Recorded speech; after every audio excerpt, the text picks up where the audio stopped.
genuinely makes me really sad. Damian Lillard has reportedly. Wow, I mean, look at this shit. I type in Damian Lillard and look at the first thing that pops up. Damian Lillard void. Degenerate gamblers, get a hold of yourself.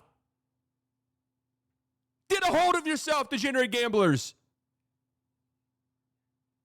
This guy just tore his Achilles. You're talking about void. You made a bet. You gambled money and you lost. Fucking loser. You lost. Get a grip on reality for once, or I'll help you find it. Chris Haynes reported that Dame is feared to have torn Achilles. It looked pretty obvious when the play happened. Yeah. Oh, man. That's just... I honestly didn't see this angle. Ugh. How do you, as a coach... Oh, man. That's as bad as it gets. Torn Achilles for Dame, obviously, just in the short term looking at it, pretty much means this series is over and done with. The Bucks are down 3-1. They're just not... They're nowhere near as good enough. Me, after I bet on Damian Lillard back-to-back games, you should be embarrassed and ashamed. And why do you have 4 followers? Blocked. The Bucks are down 3-1 in this series. They're just at a talent disadvantage. The Pacers are a better team than they are. Random beat out siding. They're just a better team at this point in time. And on top of that, they're slower. They're older. They don't have the horses, really. And now your guy who you would hope would be the shot-making Robin to Giannis, a guy who, if this gets to a shootout, we've got 2 elite offensive players, Giannis and Dame, is now out for the rest of the series. Kuzma looks horrible, of course, yes. That goes without being said, really. Like, that's just, we don't even need to say that, really. It's just kind of, we naturally assume it.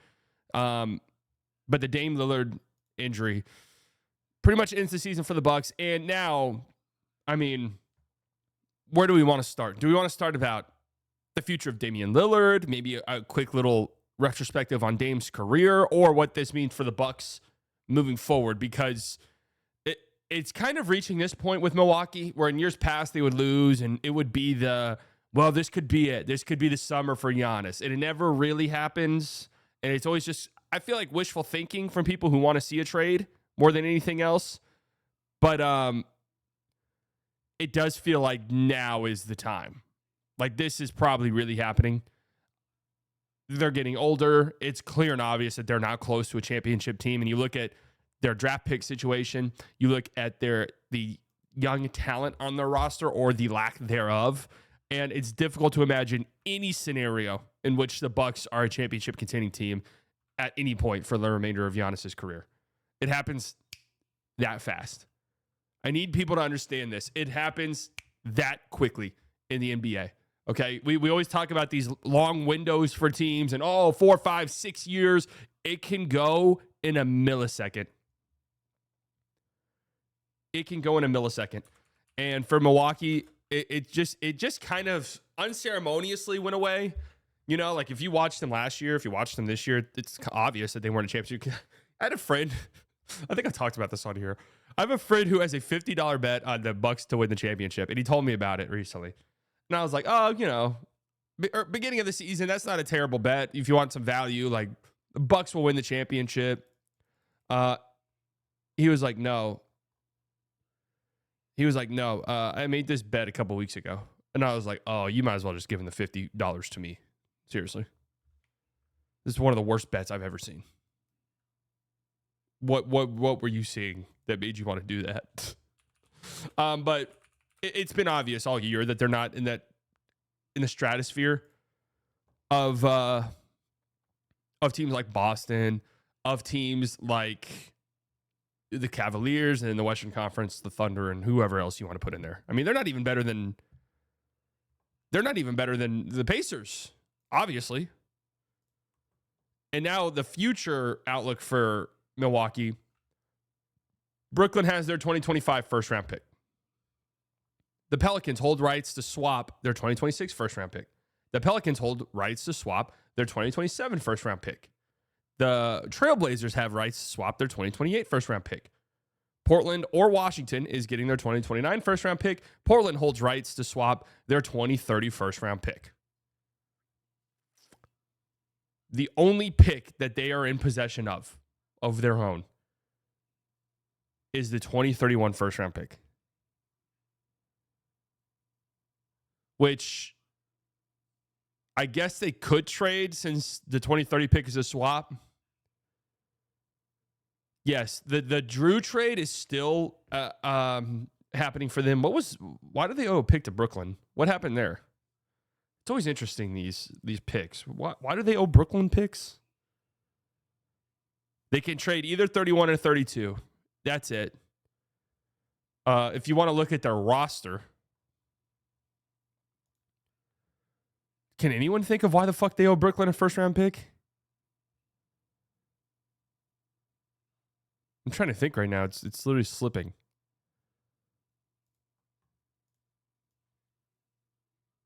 No. It's not Lopez. It's not Brook Lopez. There's no way. There's no. No, Brook Lopez came from the Lakers, I'm pretty sure. The Brook Lopez was the first name I thought. Knicks sent it to Brooklyn. Oh, okay. All right, that makes more sense. God, look at all these fucking ads. All right, and let's look at the roster. Torian Prince. Okay. All right, yeah, that makes sense now I'm thinking about it. Brook Lopez. Ancient. I mean, you got guys born in the 80s on this roster, guys. Guys born in the 80s. We're in 2025. Brook Lopez, 36 years old, 80 games. He's getting 30 minutes a game with this team. He looks slow shit. Still can shoot threes. Still, the rim protection numbers with him are still good, but you watch him play. He's slow. He can't keep up with a team, especially a team like Indiana. Dame, 34 years old, going to turn 35 in the summer, just towards Achilles. We will not see him play basketball again until he's 36 years old at the earliest, if he plays basketball again. Honestly, those are the questions you have to ask. Chris Middleton's not on the team anymore. DeLon Wright is DeLon Wright still on the team? I don't know. DeLon Wright's not on the team anymore. Pat Connaughton's 32 years old. He's a nothing player at this point. He's barely out of the rotation. They put him in last night just to give him something, but he's not a player for them. Torian Prince had a good regular season, but he's getting up there in age. He's over 30 years old. Yeah, DeLon Wright's on the Knicks. That's right. Kyle Kuzma, they just traded for him. He's about to turn 30, and also he's shit. So you have that, and then you look down at the players that are in their 20s. It's Gary Trent Jr. Okay, Kevin Porter Jr., Jericho Sims, AJ Green, Ryan Rollins. He's giving them some good minutes at times, but Andre Jackson Jr., Chris Livingston. Look at what we're talking about here. It's over. Giannis will almost certainly get traded this summer. And, man, I'm honestly kind of thinking about it, because what's Giannis' contract situation? Brooks a free agent, I believe. Bobby Portis is a free agent. So you have that dilemma. Like, how many more years left does Giannis have? Didn't he just sign an extension? All right, he's got a lot of time left. Milwaukee might be in such a bad spot that they might... Milwaukee just be like, hey, man, we just can't do it. We can't trade you, bro. We can't trade you, man. I'm sorry. Paul at the 2. Mavs will pick up Dame. Yeah. Exactly what they need. Which team will be willing to give up all their assets for Giannis? Brooklyn would do it in a heartbeat. Just off the top of my head. Brooklyn would do it in a millisecond, and that's a team to watch. I do think... I still think the Knicks could put together an interesting package. I'd have to sit down and look at what their pick situation is, but I think they'd probably do it. Don't sleep on a team like Boston saying, fuck it. The way the cap stuff works, we only have a couple years left. Let's see if we can figure out a way to package together contracts. The Houston would absolutely do it. Every team would do it. Literally every single team. Every team in the league is sending you a package. The Grizzlies, yes. Every team in the league is sending you a package. Absolutely the Spurs.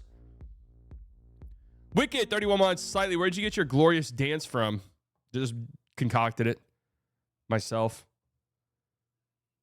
They can't aggregate salaries for Giannis. Yeah, but teams can get creative. Would LA ship Luka? That would be a hilarious turn of events. I mean, the Mavs will send whatever dog shit package they have. They'll try. The Thunder are an interesting team. If the Thunder flame out in the playoffs, and J-Dub, who had a phenomenal first round series, J-Dub maybe disappoints in a series, that's something to think about. That is something to think about. The Bucks will do right by him. And they have they need to. They're done anyways. The next 5-6 years are going to be horribly bleak for Milwaukee. Horribly bleak. That's what I'm trying to tell you guys. It happens. I'm trying to explain this to Thunder fans in my life. It happens this quick. And Thunder fans should know, but it happens this quick. You have these 3, 4, 5-year plans in your head. It goes away like that. And it's over. And it's done. And it's not some ride off into the sunset shit. It ends. It's over. So Damian Lillard, oh man, just really feel bad for him. Working his way back from that blood clot issue, just to tear his Achilles. And what was it? His third game returning from that. I mean, the way that Dame plays, an older, smaller guard that does rely, a great shooter, but he does rely on that athleticism a little bit. Do they confirm it was a tear? They haven't confirmed, but Chris Haynes reported it immediately. It looked like an Achilles injury. Man,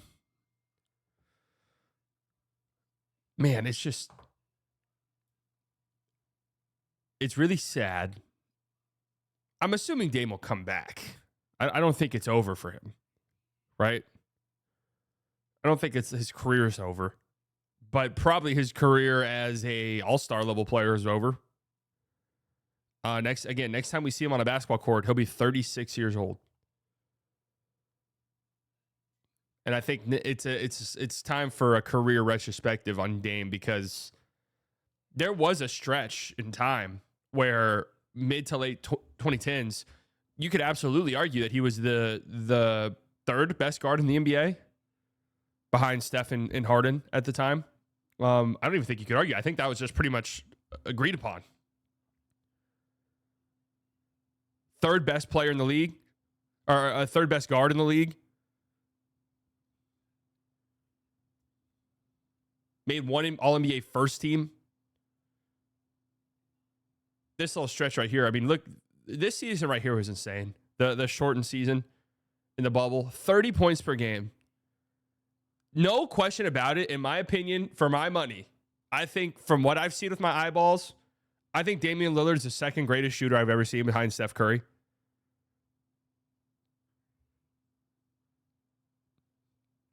What makes Steph Steph is the fact that he's attempting insane shots, and it's 40% for Steph every single season. But Clay, 28 months in this highly delusional club. Clay definitely has an argument, but Dame has the self-creation threes, the depth of his threes. I mean, I'd have to imagine for most of these years, he probably led the league in three-point distance, average three-point distance.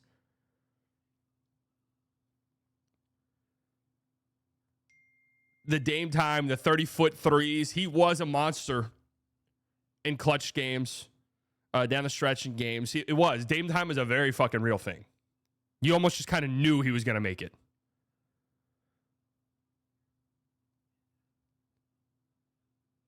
And was liable to always pop off and score just an absurd amount of points, right? He's got a 70-point game in his belt, a 60-point game as well.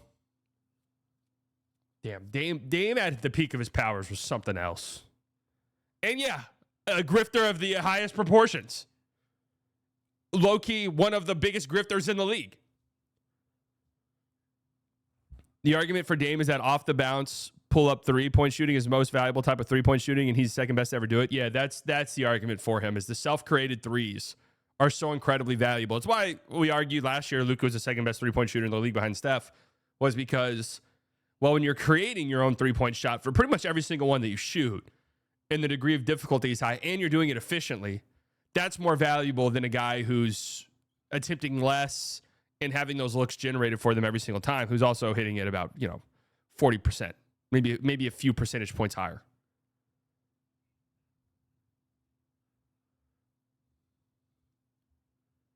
I mean, I don't want to sit here and get into the Dame versus Clay debate. Like, that's one of those things where if you want to say Clay's the best shooter ever, like, whatever. I won't argue with you there. Clay's one of the greatest shooters of all time. Like, I don't want to get into the mud there. Rookie of the year, obviously, Dame. All-star in his second season. Bad shot. I mean, like, iconic playoff moments. Is there a player, at least in recent history, who hasn't been to a finals, has only been to one conference finals, like, really has kind of lacked the prolonged playoff success, but yet has so many playoff moments? Tyler with the $4.99. Slightly, do you agree with Kendrick Perkins? Ant-Man wins a championship before Luka. Did I attach my trailer to the wrong basketball hooper? We'll get into that whole topic here in a bit.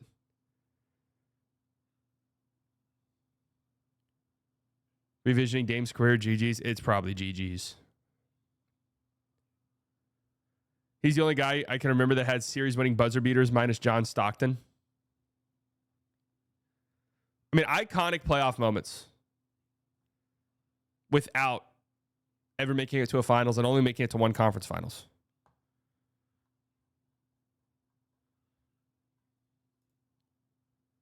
$34 points per game.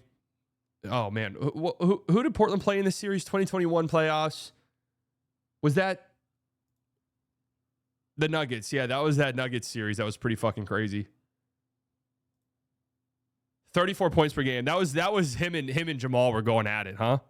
Oh, and then they had that overtime game where CJ McCollum stepped out of bounds. Is that right? Is that the same series? Dame series winner versus Houston and OKC were my two faves of all time, and Dame's responsible for both. I mean, the one against Houston is just so cold-blooded.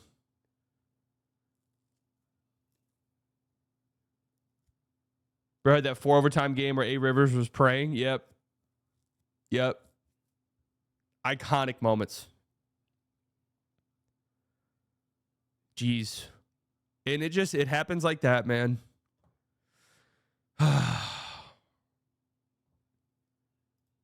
Such an incredible player. At the peak, he was so good.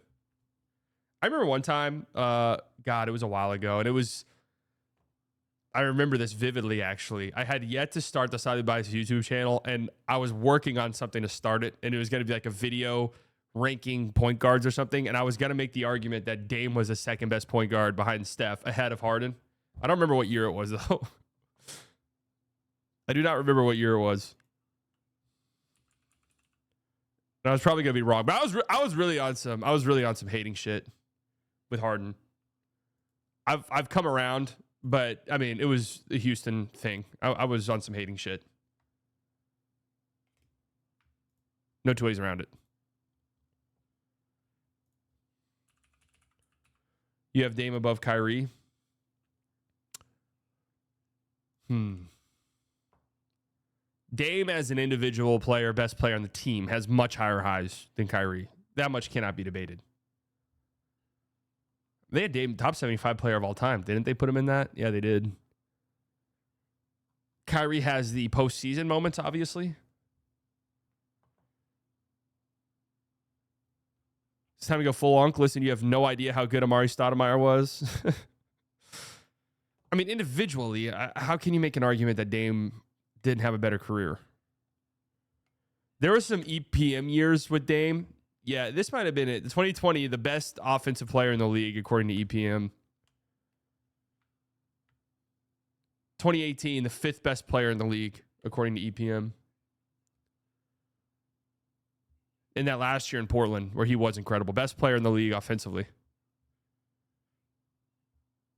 Some would argue Kyrie's the best on those Cavs teams. Who the fuck would argue that? I love, you guys know I love Kyrie. Who would argue that?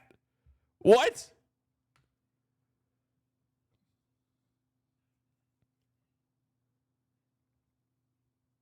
Kyrie having arguably the best clutch shot in NBA history gives him an argument.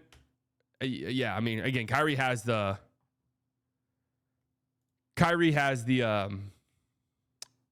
postseason success, obviously.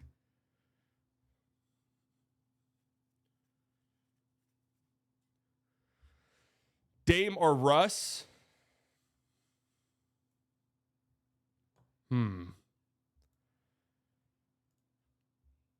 I mean, I feel like that's actually kind of disrespectful to Russ, to be honest with you. I think peak Russ was better. Now Dame's had sort of the longevity where I think later in Dame's career, he's still been a better player compared to Russ, who kind of, once that fall off happened, it happened kind of quickly almost.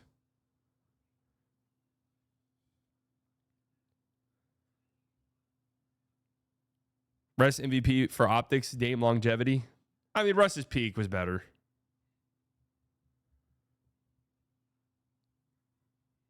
What play in NBA history in your mind is the most overrated? Overrated play in NBA history?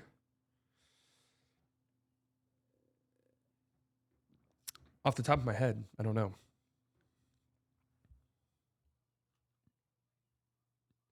Russ's game is built too much on his athleticism. Once he started losing it, it started falling off. Thoughts on people named Chuck? Short for Charles? I know so many dogs by the name of Charles/Charlie that it becomes a little bit weird to me when I meet a human one,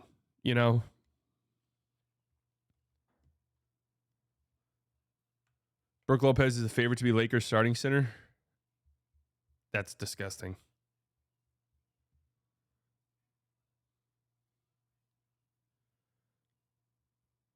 I see a lot of people say MJ's hand switch lay in the finals against the Lakers. I hate whenever we do like the comparing, like, oh, well, this play happens all the time now. It was different back then. These guys are more talented now. They just are. That's just the reality. They're more skilled now.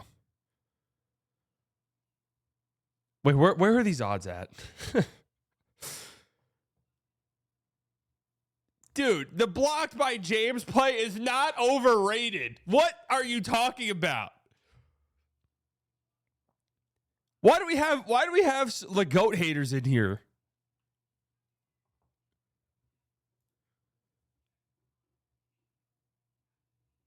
There's nothing from that game that's overrated. Game 7 against the greatest team of all time, greatest regular season team of all time.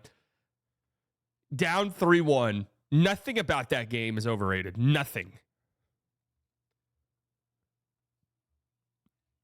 Yeah, I'm glazing. I don't give a shit. Kyrie shot over Steph is overrated. All right. A game-winning 3 in Game 7 of the NBA Finals is overrated, guys. Nothing's good anymore. Guys, it's 2025. Nothing's good. There's nothing good. Nothing good ever happens anymore.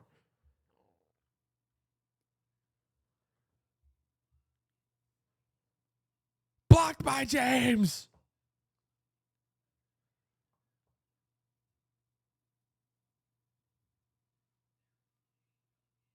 Throw old school camera flashes in there and people would say it was the greatest moment ever. True. The aura would multiply by about 3 times. Anyways, what a brutal injury for Damian Lillard, man. Just feel terribly for him. An incredible career that part of me feels like as time goes on, we will almost sort of forget how great it was just because, again, there wasn't the postseason stuff. There was never a finals run. He did have iconic playoff moments. Only one All-NBA first team. Like, I feel like we'll forget. I feel like it'll be forgotten. I mean, 19 points per game is a rookie. Actually, I could see Dame's post-career going one of 2 ways. I could see it being like, because of those game-winning buzzer beaters, because of the few playoff highlights we do have are so iconic, I feel like we might look back on it. People might look back on it and be like, damn, why did Dame never win an MVP or stuff like that? I could see that. Might become one of those what if players soon in the postseason combos. I don't know about what if. 900 career games in the regular season. He did go to the Western Conference Finals. That's true. Oh, man. And then if we really want to do it right now, that the Bucks trade for him, which is catastrophically bad for a multitude of different reasons, now especially looking back on it. Heading into the 23-24 season, the Bucks, assuming they lose here and assuming they blow shit up in the summer, the Bucks will have never won a playoff series with this group, which is just unbelievable to even think about. They trade Grayson Allen to the Phoenix Suns. All right, whatever. This is the one that really hurts. Drew Holiday to the Blazers, 28 first-round pick, 29 first-round pick, 30 first-round pick. Oh, man, I mean, that's, you look at it, you didn't trade like any great young guys, but look at Phoenix's contribution to this trade. DeAndre Ayton and Tumani Kamara for Yusuf Nurkic and Grayson Allen. Oh. 29 first unprotected, 28 and 30 first round pick swaps. So an unprotected first round pick, 2 swaps, and Drew Holiday goes to the Blazers. Now, of course, the Blazers then flip Drew Holiday to the Boston Celtics, a rival of the Milwaukee Bucks, for Malcolm Brogdon, Robert Williams, a 24 first round pick, a 29 first round pick. And then, of course, the Celtics go on to win the NBA Finals.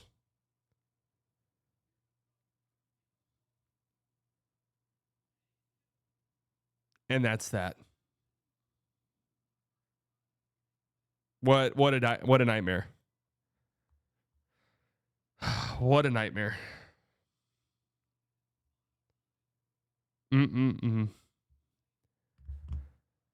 Feel bad for Damian Lillard and Bucks fans because it's going to get ugly. I mean, it's going to get bad.